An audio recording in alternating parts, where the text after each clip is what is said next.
Mateus capítulo 5. Um dia, quando as multidões estavam reunidas, Jesus subiu à encosta do monte com seus discípulos. Sentou-se e ensinava a todos ali, dizendo: Felizes são os humildes, porque o reino dos céus é dado a eles. Felizes são os que choram, porque serão consolados. Felizes são os mansos, porque receberão a terra por herança. Felizes os que têm fome e sede de justiça, porque serão satisfeitos. Felizes os que são misericordiosos, porque Deus mostrará a eles a misericórdia. Felizes os que têm um coração puro, porque verão a Deus. Felizes aqueles que procuram promover a paz, pois serão chamados filhos de Deus. Felizes aqueles que são perseguidos por serem justos, pois deles é o reino dos céus. Felizes serão vocês quando maltratados, perseguidos e caluniados por serem meus seguidores. Fiquem contentes com isso, fiquem muito contentes, porque uma grandiosa recompensa espera vocês lá nos céus. E lembrem-se, os profetas antigos foram perseguidos antes de vocês. Vocês são o sal da terra. Se o sal perder o seu sabor, como restaurá-lo? Não servirá para coisa alguma, a não ser para ser jogado fora e pisado pelos homens. Vocês são a luz do mundo. Uma cidade sobre um monte não pode ser escondida. Ninguém acende uma lamparina e a coloca debaixo de uma vasilha. Pelo contrário, ela é colocada no lugar adequado e deste modo brilha para todos. Assim também a luz de vocês deve brilhar diante dos homens, para que vejam as boas obras de vocês e louvem o Pai de vocês que está nos céus. Não entendam de modo errado a razão da minha vinda. Não vim abolir a lei de Moisés e as advertências dos profetas. Eu vim para cumprir a lei. Eu afirmo a vocês, enquanto existirem céus e terra, a menor letra ou menor traço da lei continuará de pé até que o seu objetivo seja alcançado. E assim, se alguém quebrar o menor mandamento e ensinar outros a fazê-lo também, ele será o menor no reino dos céus. Mas aqueles que ensinam as leis de Deus e as praticam serão grandes no reino dos céus. Porém eu advirto a todos, a menos que vocês tenham justiça melhor que a dos fariseus e mestres da lei, não poderão de maneira alguma entrar nos reinos dos céus. De acordo com a lei de Moisés, a regra é: não mate, se você matar deve ser julgado. Porém, eu digo que basta que vocês fiquem com raiva, mesmo que seja do seu irmão, e serão julgados. Se vocês chamarem um amigo de tolo, serão levados perante o tribunal. E se amaldiçoarem alguém, correm o risco de ir para as chamas do inferno. Portanto, se você estiver diante do altar no templo, oferecendo um sacrifício a Deus e de repente se lembrar de que seu irmão tem alguma coisa contra você, deixe o seu sacrifício ali, ao lado do altar, vá e faça pazes com ele. Depois volte e ofereça o sacrifício a Deus. Chegue depressa a um acordo com seu inimigo antes que seja tarde demais e ele o arraste ao tribunal. Lá você será entregue ao juiz, que o entregará ao carcereiro para que seja lançado na prisão como devedor. Eu lhe garanto que você ficará ali até pagar o último centavo. A lei de Moisés diz: não cometa adultério. Porém eu digo: qualquer um que olhar para uma mulher e desejar possuí-la em seu coração já cometeu adultério com ela. Portanto, se o seu coração, o olho com o qual você enxerga melhor, faz você pecar, arranque-o e atire-o para longe. É melhor que seja destruída uma parte de você do que o corpo todo a ser lançado no inferno. E se a sua mão, até mesmo a sua mão direita, faz você pecar, corte-a e jogue-a fora. É melhor perder uma parte do seu corpo do que ir todo ele para o inferno. A lei de Moisés diz: se alguém quiser divorciar-se da sua esposa, deverá entregar-lhe um documento de divórcio. Porém, eu digo que se um homem se divorciar de sua esposa, a não ser por causa de infidelidade, faz com que ela, casando-se de novo, cometa adultério, e aquele que se casar com ela também comete adultério. Vocês ouviram o que está escrito na lei de Moisés: você não deve quebrar seus juramentos diante do Senhor e sim cumprir todos eles?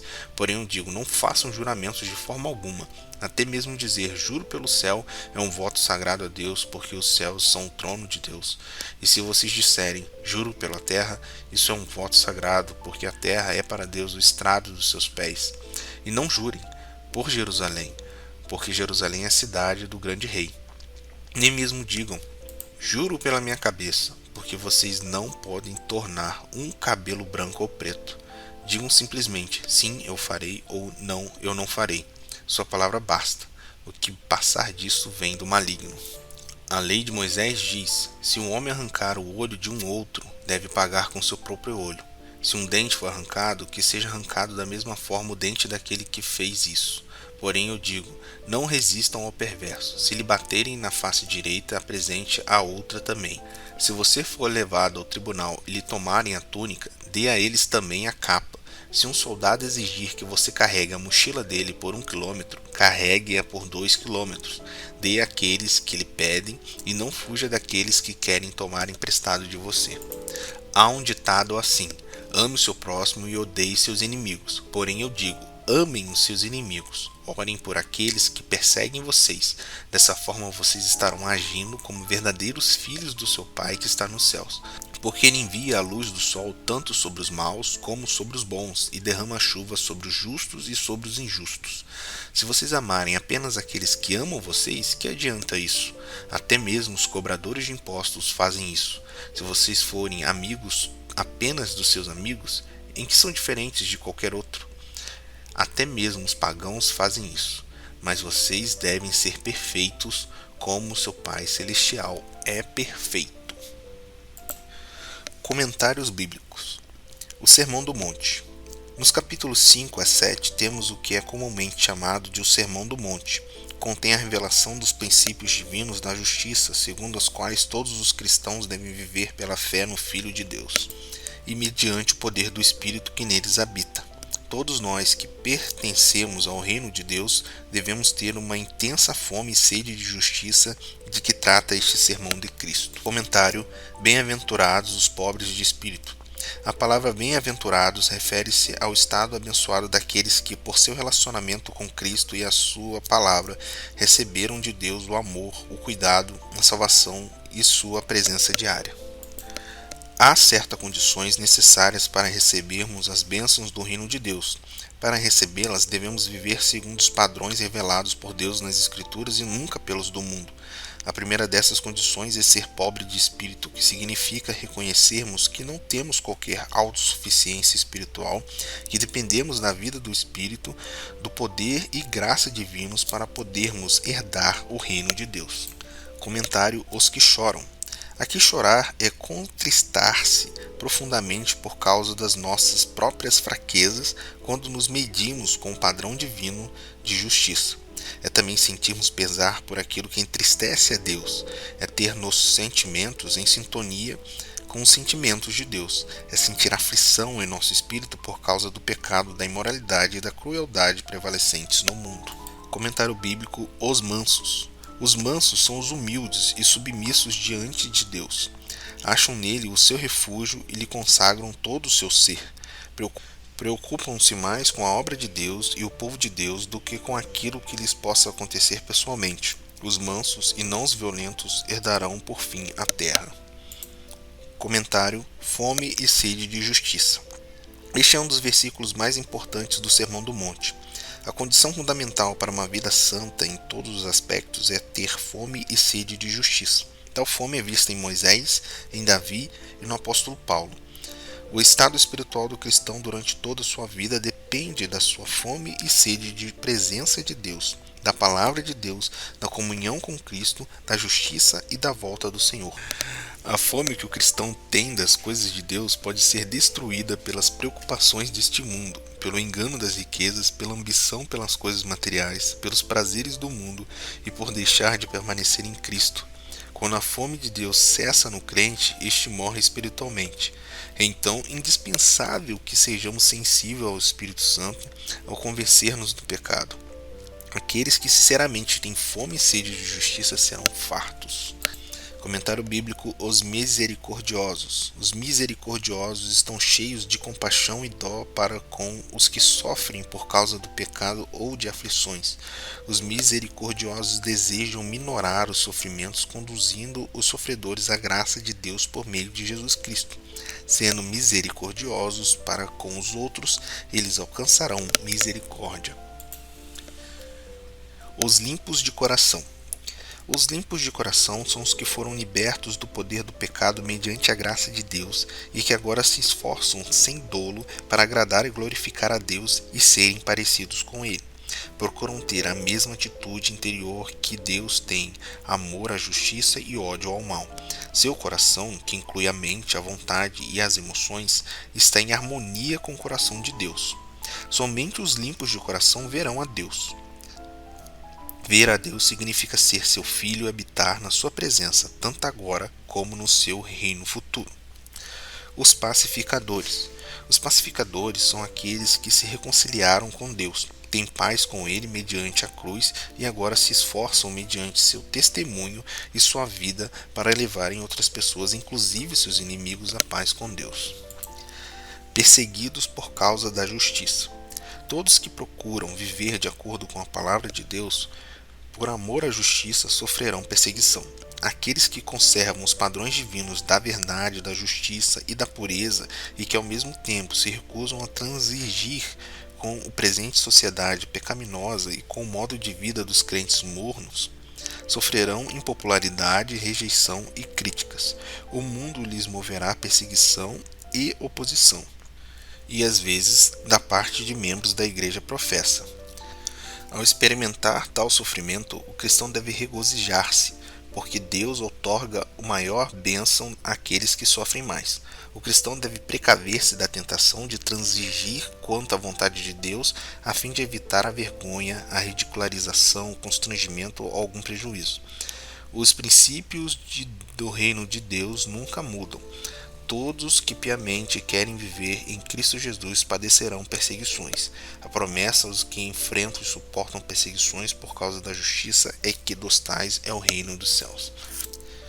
Sal da terra. Os cristãos são o sal da terra. Dois dos valores do sal são o sabor e o poder de preservar da corrupção. O cristão e a igreja, portanto, devem ser exemplos para o mundo e ao mesmo tempo militarem contra o mal e a corrupção na sociedade. As igrejas mornas apagam o poder do Espírito Santo e deixam de resistir ao Espírito predominantemente no mundo. Elas serão lançadas fora por Deus.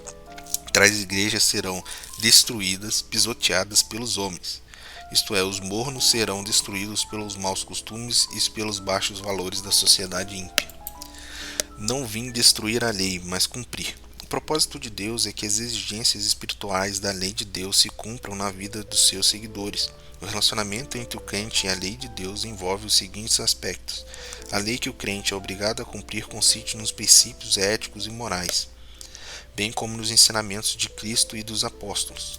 Essas leis revelam a natureza e a vontade de Deus para todos e continuam hoje em vigor. As leis do Antigo Testamento destinadas diretamente à nação de Israel, tais como leis sacrificiais, cerimoniais, sociais ou cívicas, já não são obrigatórias. O crente não deve considerar a lei como um sistema de mandamentos legais através do qual se pode obter mérito para o perdão e a salvação. Pelo contrário, a lei deve ser vista como um código moral para aqueles que já estão no relacionamento salvífico com Deus e que, por meio da sua obediência à lei, expressam a vida de Cristo dentro de si mesmos. A fé em Cristo é um ponto de partida para o cumprimento da lei. Mediante a fé nele, Deus torna-se nosso Pai. Por isso, a obediência que prestamos como crentes não provém somente dos nossos relacionamentos com Deus como legislador soberano, mas também do relacionamento de Cristo para com o Pai. Mediante a fé em Cristo, o crente, pela graça de Deus e pelo Espírito Santo que nele habita, recebe o impulso interior e o poder para cumprir a lei de Deus. Nós a cumprimos ao andarmos segundo o Espírito. O Espírito nos ajuda a mortificar as ações pecaminosas do corpo e a cumprir a vontade de Deus. Por isso, a conformidade externa com a lei de Deus deve ser acompanhada pela transformação interior do nosso coração e espírito. Os crentes, tendo sido libertos do poder do pecado e sendo agora servos de Deus, seguem o princípio da fé, pois estão debaixo da lei de Cristo. Ao fazermos assim, cumprimos a lei de Cristo e em nós mesmos somos fiéis às exigências da lei. Jesus ensinava enfaticamente que cumprir a vontade do seu Pai Celeste é uma condição permanente para a entrada no reino dos céus. Grande no reino. A posição do crente no reino dos céus dependerá da sua atitude aqui, para com a lei de Deus e da sua prática e ensino. A medida da nossa fidelidade a Deus aqui determinará a medida da nossa grandeza no céu. Se a vossa justiça. A justiça dos escribas, dos fariseus era exclusivamente exterior. Eles observavam muitas regras, oravam, cantavam, jejuavam, liam as escrituras e frequentavam os cultos nas sinagogas. No entanto, substituíam as atitudes interiores corretas pelas aparências externas. Jesus declara que a justiça que Deus requer do crente vai além disso. O coração e o espírito, e não somente os atos externos, devem conformar-se com a vontade de Deus na fé e no amor.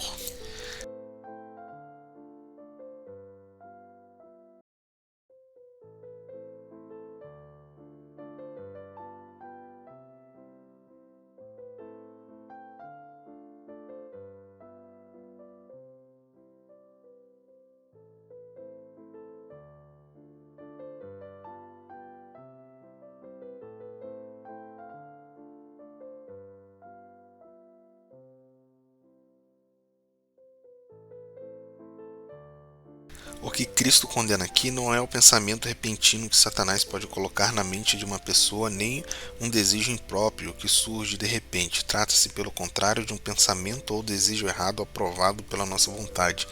É um desejo imoral que a pessoa procurará realizar caso surja a oportunidade. O desejo íntimo do prazer sexual ilícito imaginado e não resistido é pecado. O cristão deve tomar muito cuidado para não admirar cenas imorais como as dos filmes e da literatura pornográfica.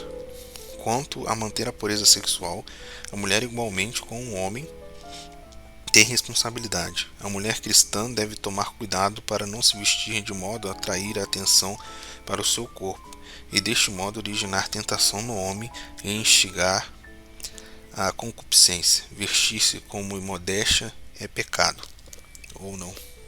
Não resistais ao mal. Jesus não está falando contra a administração da correta justiça aos malfeitores. Os versículos que seguem indicam que ele se refere ao caso de amarmos os nossos inimigos.